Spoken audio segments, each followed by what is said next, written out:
Good evening, all. Welcome to Conversations That Count. Thank you all for joining us. We are going slightly earlier than 6 p.m. today because our guest has another appointment at about 6:30. She's a busy lady. She's running for an office. So we're going to try to get as much as we can at this point and let her go by 6:30. I am Shrilekha Kapale, Fairfax GOP Vice Chair of Strategy and Engagement. March is Women's History Month. Through Conversations That Count, Fairfax GOP is celebrating the many achievements of women throughout history in art, athletics, business, politics, government, philanthropy, humanities, science, and education. Women have contributed a lot to the society, and we ourselves have made great strides. Throughout the month of March, I encourage you to join Fairfax GOP in celebrating Women's History Month. Follow us on Twitter and Facebook as we share how our women are contributing to the advancement of communities around us. While we are speaking to our guests, feel free to type in any comments or questions that you might have. In honor of Women's History Month, I have invited a very well-rounded and well-accomplished young lady, Karina Lipsman. Karina is the embodiment of the American dream. Her family immigrated from the former Soviet Union when she was just 8 years old. She became an American citizen when she turned 18 and put herself through college at Towson University in just 3 years and graduated from Johns Hopkins. Karina recently left the defense industry where she spent over a decade in the service of this great nation. During this time, Karina earned her master's too in engineering from Johns Hopkins University. She recently worked in corporate strategy as well. Karina Lipsman, I am very proud to invite you. You're such a well-rounded and well-accomplished lady. She's a Ukrainian-born US citizen, and now she's running to represent Virginia's 8th Congressional District. Karina, welcome to the show. Thank you so much for having me. This is an honor. Karina, I am thrilled that you're part on Conversations That Count. With the Ukraine-Russian conflict, you're the right person to get some of our unanswered questions answered. Karina, you grew up in Ukraine, then the Soviet Union until you were 8 years old. Talk to us about where you grew up in Ukraine, your memories, and your journey to United States. Yeah, so I actually was born in Odessa, Ukraine. And Odessa was one of those beautiful cities on the Black Sea that everyone visited. It had 19th century architecture. During the Soviet Union, there would be a lot of Europeans that would visit it as a resort city. So I had very fond memories growing up. But I will say that coming over to the United States was kind of a terrifying experience, that whole journey, because no one actually prepped me for it. No one said anything about, hey, this is where we're going to go live for the rest of your life. My mom was just like, oh, we're going to the United States and it's wonderful there. And so being an 8-year-old child, I was just like, okay, great. We're going to go to a new place and it's going to be exciting. And so I didn't really realize what was going to happen. So I remember actually very vividly when we had to take a train from Odessa to Moscow to catch our flight from Moscow to Germany, from Germany then to New York in the US, and then had to have someone pick us up from the New York airport and drive us down to Baltimore, where we eventually settled. And I remember going into our little 2-bedroom apartment and being so excited because when I was living in Odessa, we had a 1-bedroom apartment, a very, very, very small apartment. And so we lived with my grandparents. So it was my mother and my grandparents and I. And so my mother and I shared the small bedroom, and my grandparents were basically living in the living room, dining room area. So when we came to America and I explored this little 2-bedroom apartment, I was like, oh my gosh, this is so great. We have all this room, we have a balcony, we have an outdoor space. So it was just a very exciting opportunity to be able to immigrate here at such an early age. So, Karina, that's a very, very interesting story. I would love to hear more about your mom at certain time. I mean, it takes a lot of guts to kind of leave a country. I'm an immigrant myself. I came here when I was 22. It does take quite a bit of guts to kind of move your entire family and just come to a different country. So I kudos to your mom for doing that. I mean, she definitely did a great job raising you as well. So, Thank you. Karina, let me talk a little bit about the war that is going on right now. That's in everyone's mind.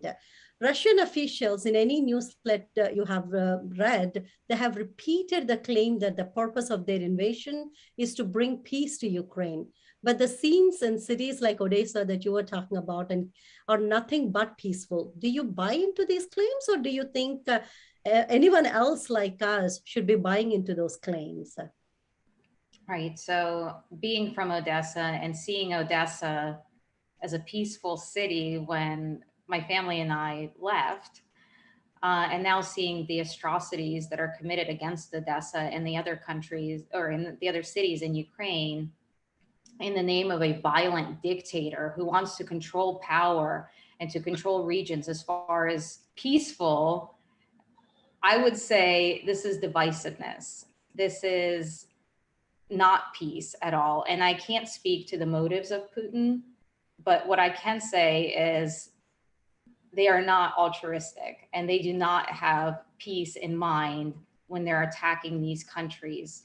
And it's really sad to watch families fighting for their lives, families being misplaced. You see the children, you see the attacks on hospitals where women are giving birth and already or becoming mothers, and watching that and thinking that this is in any way a peaceful invasion. I mean, you would really have to be living in a different world to think that. So, you know, if we actually think about what Putin is trying to accomplish is this reunification of the Soviet Union. It's the reunion essentially. And the fact of the matter is, if we sit back as a Western nation and let this occur, the problems will reach far beyond the borders of Odessa, of Ukraine. Yeah. So it's just quite evil, Karina. So when people are even talking about in favor of Putin, I just don't know where to start. I'm like, this is just a human atrocity and just plain evil at this point. So, Karina, I, as an immigrant, I'm always very interested in community engagement. I do work with a lot of minority communities and try to understand their political way of thinking. So this is coming from that angle. So it's my understanding that there are about 350,000 Ukrainian immigrants currently living in the United States. And from my understanding, from what I know about Ukrainian immigrants, you can tell me otherwise, that they have been engaged in politics for a long time. However, I noticed that very few have achieved at high-level positions. In recent times, I believe she's a Republican, a Ukrainian American Victoria Sport. She's the first Ukrainian-born member of the U.S. Congress representing Indiana's 5th District. I've heard her speak. She's a dynamite lady. And next I'm seeing you. So hopefully the dynamism continues. So with the Ukrainian conflict, do you think Ukrainian community will get even more active? And also, is this the time for Ukrainian Americans to think about what is the current political dynamics? Should I continue to vote Republican or Democrat? Or how do they vote? What are their voting patterns? Would love to know a little more about Ukrainian Americans' mindset with politics. Sure. So I can't speak for the entire Ukrainian immigration population, but what I know is that my family, a very hardworking family, we are business minded and we know the compassion of America. We know that immigration is the backbone of America. Immigrants come to America to escape the hardships of their birth countries, of the countries that they currently live in. And whether that oppression is religious oppression, whether it's to seek opportunity and better lives for their children, or knowing that they can live a life that is free of any restrictions and have the ability to become self-sufficient. And that's the beauty of America. And a lot of times we don't realize how lucky we truly are to have those opportunities, to just have the freedom to speak out, to do whatever we want, and within reason, obviously. And so the way that I would govern as a congresswoman, I wouldn't tell people what they can or cannot do, but I would empower them through tools and resources that are available to them, and create those lives that they want and have only dreamed of. And it's not just Ukrainians. I think it's really all of immigrants who want to just go about their lives, pay their taxes, receive a great education, and contribute to society. And we need to create those opportunities for immigrants to be able to do so.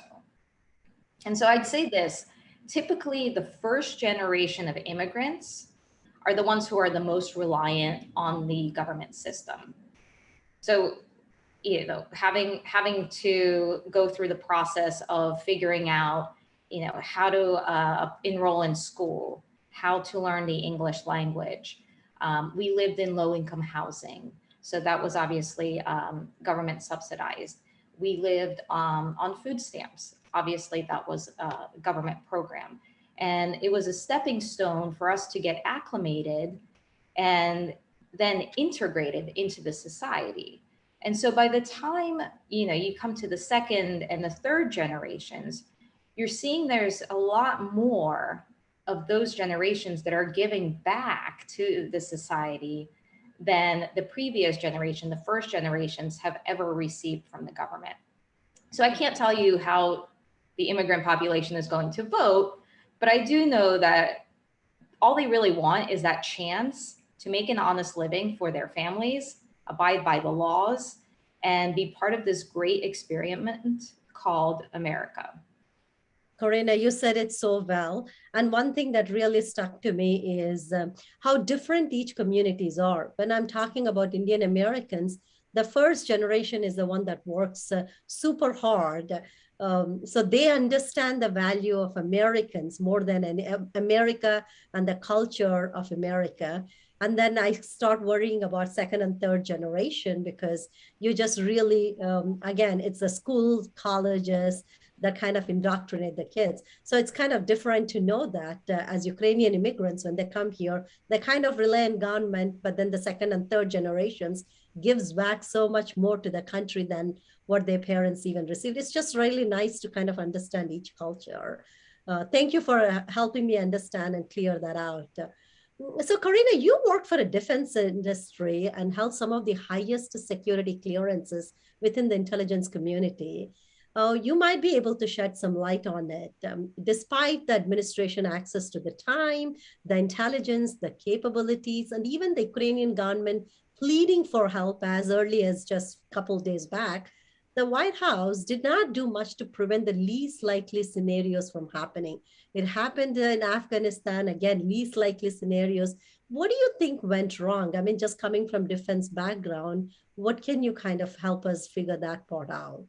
Right. And so thank you for that question, because it's a really important question. And I've covered it with Fox News. I've covered it with Daily Caller. I've covered it with a lot of news outlets, because, people were just wondering, what could we have done to prevent all of this from happening? And, when you're sitting in the intelligence community, when you're sitting in the defense community, you have access to things that your average American doesn't have, just because of the classifications. And so, but I didn't think that the American person needed to even have those classifications to see what was going to happen. Because if you look back to when Georgia was attacked, when it was invaded in 2008, that was the first chess piece. Then you had Crimea in 2014. That was the second chess piece. And so we could have kind of predicted as a nation, without even having that intelligence, that something else was going to happen, because Putin really wanted to recreate the Soviet Union. And the Biden administration ran their campaign on the fact that President Biden was this foreign policy guru. This is what he's built his career on, and he was so savvy in it. And they knew exactly what was happening. We saw all the Russian troops amassing at the border for weeks, maybe even months. And our intelligence showed that Putin was going to attack.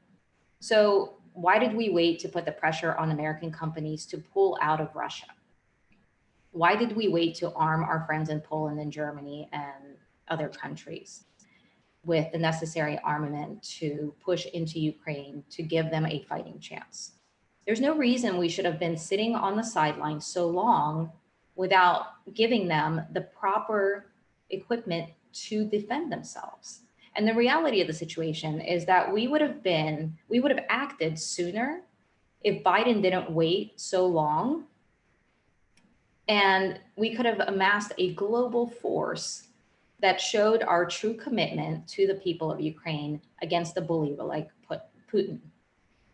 And so we waited, we sat by the sidelines, and we tried to gain yardage after we were already losing the battle. And it's great that certain companies are just now starting to make moves to enact sanctions and abide by them and pull out of Russia. But we did that too little too late. We should have been lobbying those companies. We should have been putting more severe sanctions on Russia to move their troops before they invaded. And so, we're now being pressured by the woke activists to make those decisions. They're in the best interest of the corporate bottom line and not in the best interest of the people of Ukraine. Absolutely, Karina. I think you made so many good points. Yeah, I'm glad you remembered and you reminded all of us that Biden did run on foreign global policy expert, and time again, he's made blunders throughout. So at this point, it's very disappointing because at the end of the day, regardless of who is in the White House, I want them to succeed because only if they succeed, America succeeds. So this is kind of quite disappointing to me at every level.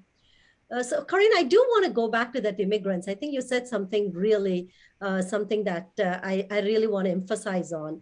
The integration of Americans or immigrants to our society strengthens America. You said that in your previous answer. So do you think instead of encouraging illegal immigration and taking on additional burden on our border, we need to invest in programs that enable our own immigrants that are already here legally to better integrate and become contributing members of our society sooner than wait until second and third generation kicks in? What do you think, and how do we make that happen? Right. This country was founded on immigration or immigrants, right? That everyone that came to this country, aside from the indigenous people, were immigrants. And this is how the country was built. And that is something that we should be proud of and we should not take for granted. However, we must also face the realization that drug trafficking, sex trafficking, and human migration across our southern border is a problem. And we should be arming our customs and border protection agents with the tools they need to enforce the laws. We have 21st century technology that we're able to use. You're able to use a lot of this stuff. You're already using it as a in your daily lives. You go to the airport, they scan your face to make sure that you check off that you're the correct person. So we have all of those tools in place. It's just a matter of using them at the border. And that being said, we must also provide a stable and clear and legal path to immigration. So just like many immigrants have come here and acclimated to the culture, they learn English, right? That's number one thing. They learn English, they assimilate to the culture, they assimilate to what America is because they ultimately came to America and prospered with the opportunities that America has to offer. So we need to ensure that it is easy for legal, I'll stress that again, legal immigrants to be able to get to a point where it's not a cumbersome process. And I think I mentioned before, when we first immigrated here, my mother had to figure out how to enroll me in the school system.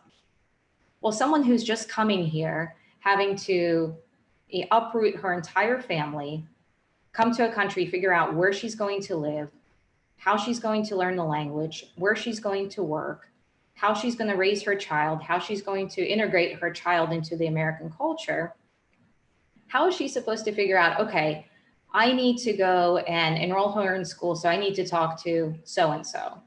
And then I need to be able to get around, so I need to get a driver's license so then I can drive a car. Or I need to apply for financial aid because my child is going to college. Or whatever it is. And it could be the smallest, simplest thing that, you and I kind of just take for granted in a sense.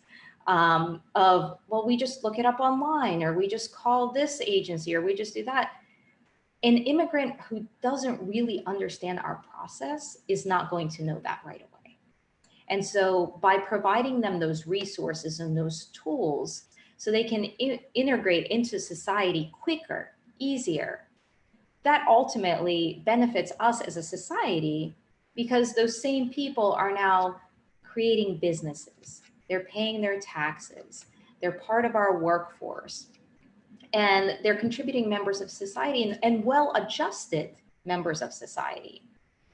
And so we need to ensure that we're providing these tools to them so they can make life easier for themselves, their families, and again, integrate into our society a lot faster than having to go through a process that's arduous, that's cumbersome, that is just not an easy process for anyone to maneuver. Sometimes even the folks that have lived here for a while, because you think about going to the DMV sometimes, right? Just to get your license renewed, and they send you back and they're like, oh, you didn't fill out this paperwork, come back tomorrow. And so now you have to take a day off and come back tomorrow and bring in the proper paperwork. So again, I just think it could be a lot more streamlined. We have the tools to do it. We don't need to spend extra money on it, but we just need to be mindful about how we're implementing these things, how we're rolling this out, and how we're helping people. So Karina, you articulated on behalf of all first-generation immigrants really well. I think the things that we take it for granted are not so easy when you're kind of literally starting out. And one thing that I've always encouraged, either it is Fairfax County Republican Committee or for any GOP for that matter, is to kind of engage the community in what they want, right? Like first-generation immigrants, like helping them take citizenship tests, making sure you invite them into your headquarters and talk about all the things that you just like life-saving things. How do you enroll your child into school? How do you apply for driver's ID? How do you get your food stamps just to get your life started? I mean, things such as that, which are extremely meaningful. And I think that's what, when I call it as inclusivity, embracing means. Inclusivity and embracing doesn't mean that we have to be inclusive of all races, color, creed. We need to do all of that. But inclusivity in my eyes is, what do the community really want? How do we cater to the community to get them on board so we are providing them equal opportunity? Karina, you said it very well. I couldn't have articulated it better. So Karina, in the beginning of the show, I did tell you that we do this Facebook Live. So we have one of our viewer, Roku Benevento, I apologize if I'm not saying the name right, has a question for you that I would love for you to answer. His question is, are you willing to speak out against these men claiming to be women and cheating at sports, thereby hurting women's chances and opportunities for success at the sports that they've worked so hard to be at an excellent at? Things like this kind of make your blood boil sometimes, because we as women especially have strived so hard to have equal opportunities and have the opportunities that we have today and the freedoms that we have today. We have struggled so hard and we fought for those.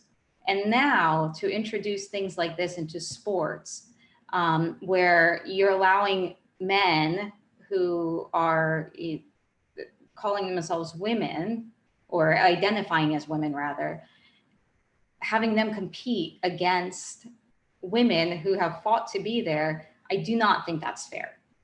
And I will fight however I can to ensure that all women have the proper chance to compete fairly, make sure that their rights are protected, and make sure that we're not creating this society where women now have to feel like a second-class citizen again and have to refight for the freedoms that we have fought for so long. Absolutely, Karina. That's a great answer. And I think it is a right answer, right thing to do. I have a daughter myself, and I have a son too. So I kind of resonate to that what you said. Karina, you're one of the candidates that's running for Congress in Virginia's 8th congressional district. It includes Arlington County, Alexandria City, Falls Church City, as well as Fairfax County. The reason I kind of relate to all of those cities is not many Republicans have ever won in that particular congressional districts, neither any parts of those counties. What motivated you to run, and why now? Yeah, well, we've seen it with Glenn Youngkin, right? We've seen that Virginia wants change. And I think you're slowly going to start seeing more of that change going to Northern Virginia, and which includes the 8th district and the 10th district and the 11th district, because Glenn made it okay to be a Republican again. Glenn allowed the Democrats and the independents and the moderates to look at the Republican Party and say, huh, I can identify with that. And I don't have to be scared to speak up and vote Republican. So in the 8th district specifically, this seat has not been held by a Republican since the Ronald Reagan administration. So it's been quite a while. It's also never been held by a woman since its inception. So if we get into Congress, this will be quite an achievement on a lot of accounts. And, you know, I'm going to go back to how the Democrats want to run Northern Virginia into being like Baltimore City. And I grew up in Baltimore City. And I went to public school in Baltimore City. And I absolutely do not want to see Northern Virginia become Baltimore City. And so that's why I decided to run. And I ask myself every single day why I left my job in corporate strategy, why I left my job in defense and intelligence sector to run full time. And some people look at me and they're like, you're looking to get on this, this mission of, just going down a hole. And I was just like, you know what? Yes, but if we do not run, if we do not fight, how are we ever going to win? We're just allowing the same people to keep their jobs, right? The incumbents to keep their jobs without having to work for it, without having to talk to the people, without having to fight for those elected, fight for the constituents who they should be fighting for, because those are the same people that elected them into office, because the elected officials should be representing the people's interests, the people's voices, not their own interests, not the party's interests.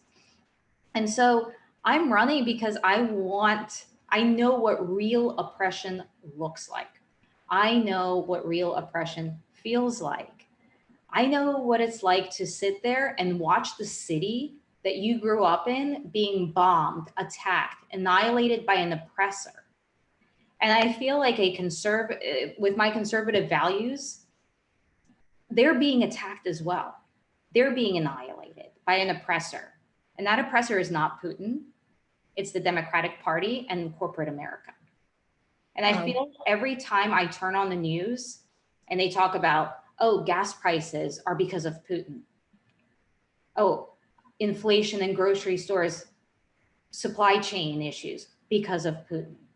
They're not a result of Putin, but the result of an oppressive regime in the United States that is subservient upon their pollsters and their numbers versus working for the American people. I know what an oppressive regime looks like. I've lived through it in the Soviet Union, Ukraine. And I don't want to go through that again. I don't want the American people to go through that again. So that's why I'm running for Congress. Karina, you have such well thought out answers. This is, I feel like almost sitting here and just applauding for every sentence you just spoke. Again, Facebook Live, we've had multiple questions come through. I would request that if we can get to all the questions, I would request you to take some time, get on our live Facebook page and answer some of those questions. They're very genuine questions. One of the viewer is asking, what do you feel are the local issues in District 8 that are excited for you to begin addressing? That's coming from Chris. I think the biggest thing is education, right? We've seen that with Glenn Youngkin. We've seen education and the power of education. I went through the public school system in Baltimore City, and I keep bringing up Baltimore City, but I feel like it's really important because if you look at the numbers of illiteracy, if you look at how the kids in Baltimore City are taught today, it's atrocious. And I think everything starts with education.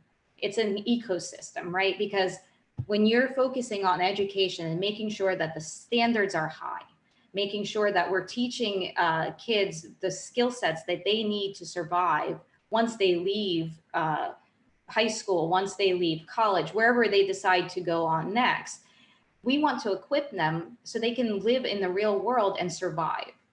And so education is at the forefront.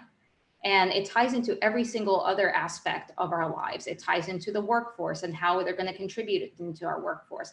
It ties into their family values. It ties into how they contribute into the community, how they participate in the community. It ties into the economy. It ties into all of these things. And so having that strong educational system that doesn't necessarily get lowered because we're trying to be inclusive or we're trying to do this or we're trying to do that. No, you're doing a disservice to the children. You're doing a disservice to the society. And we're not creating the next generation of leaders. And that's what school should be focused on, is ensuring that we're creating the next generation of leaders who are equipped to lead and to serve and to be contributing members of our society. Very well said, Karina. Education is the key. As a mom, my kids go to Fairfax County public schools. I'm in the school board meetings very often, whether they like it or not, speaking out against downgrading our education system. There are questions about CRT. There is a question about Ukrainian conflict. What would be your ideal solution to the crisis? We may not be able to get to all of that because of your time limitation today, but I would sincerely encourage you to go back and try to answer our viewers. Those are very good questions. Karina, as we are coming to the end, this is Women's History Month, and you are such an accomplished, and undoubtedly, I will probably compliment your mom for making who you are. I hope she gets to watch this. Other than your mom, tell me, I would love to know from you, who is there another women leader that you look up to? Is there another women leader that you look up to? So I look up to all the women. I find all women to be incredible human beings. The fact that we can be strong, resilient, powerful, funny, intelligent, loving, caring, nurturing, all women, to me personally, I can't just choose one, okay? I've chosen my mother because she's the one that brought me into this world. She's the one that made the ultimate sacrifice to uproot our family from the Soviet Union and come here for a better life for me. But I think all women have a unique place in our hearts, and they touch us in very different ways. You know, from your caretakers, to your teachers, to your friends, to your colleagues, to your neighbors and friends. Women should be empowered and should be celebrated on a daily basis, not just 1 month. And throughout the years on this earth, I've had the opportunity to witness how special women really are, and me included in that. I hope that I'm a good friend. I hope that I'm a good daughter, and I hope that I'm a good colleague. And I value that so much that we're able to, as a gender, to just have all of those characteristics and just flow through life the way that we do. Karina, I always get motivated when women take the time to be self-reflective and self-compliment too. I really enjoy that. More often than not, I think women are very good at throwing accolades to everyone, want to fit in, but just the moment of the 10 seconds moment where you took time to compliment yourself tells how confident you are. And that's very, very important for all women. So Corina, this has become very short, but hey, we are coming to the end of the program. Please take that last couple of minutes to talk about anything that I missed. I'm sure due to our time limitations, I didn't get into too detail about the issues that you want to in your campaign, but this is your time. Please take 2 minutes and talk about what you think what should be your closing remarks for our viewers. Sure. Thank you again. Thank you so much for having me. This has been a lot of fun. I appreciate everyone that has tuned um, into this live session and all the great questions. I will try to get to all the questions as soon as I can. I promise. Um, but I encourage people to learn more about the campaign and support my candidacy by visiting Karina, Karina, for Congress.com. And that's my website. And I have my issues on there. I have my contact information on there, a little bit about me. You can see the photos of my mom and I from the Soviet Union. And I encourage people to really take a look at the candidates and make sure that when you're making the decision, think about who will represent you best in Congress and who's going to take your voice and take that with them and make sure that it's heard. And I fought my whole entire life against the odds. And I think, having grown up in a Soviet era Ukraine, coming here, living in Baltimore City, going to public school, and then being able to achieve what I've achieved, I think I've ultimately lived the American dream. And I want to make sure all of our constituents and all of Americans have that opportunity as well. So thank you again for your time. I really appreciate it. And hopefully we'll talk again soon. Corina, thank you so much for joining by taking the time out of your busy campaign season. We appreciate you. I appreciate you. And I hope you're successful in securing the nomination in our upcoming primaries. I will take this opportunity to thank our viewers for being so active participants of this program. And I'm sure Karina will get to all the answers very quickly as soon as she possibly can. So viewers, I am thrilled to announce that we are going to have our own Lieutenant Governor of Virginia coming to our Conversations That Count on Monday, March 21st at 6 p.m. I hope all of you choose to tune in, like the show, put in the questions. I'll take as many questions as possible and talk to our Lieutenant Governor. That also being said, I also would like to take a moment to talk about a couple of more important events. Fairfax GOP is very committed to spreading the message of life, liberty, and pursuit of happiness within our immigrant and minority communities. For that reason, I will be hosting a meeting tomorrow, which is Saturday from 1 to 2 p.m. If you're interested in attending, please message here and I will send you further details about the venue. Also, Fairfax GOP is hosting a fundraiser on Tuesday, April 5th. Congressman Tom Cotton will be our special guest. If you would like to attend and support the fundraiser so Fairfax GOP can continue to do this great work, please message and we will send you the venue information as well. Last but not the least, Victoria Cobb, President of Family Foundation of Virginia, will be with us next Friday, March 25th at 5 p.m. The flyers and the rest of the postings will happen on Facebook page. So please continue to tune in, like our shows if you can, and if you can share them, more viewers and more listeners can listen to this. Thank you for your ongoing support of Conversations That Count. Please support by sharing this video far and wide. God bless you all. God bless America. And I will see you on Monday with Lieutenant Governor Winsome Sears at 6 p.m. Thank you again. Have a wonderful evening.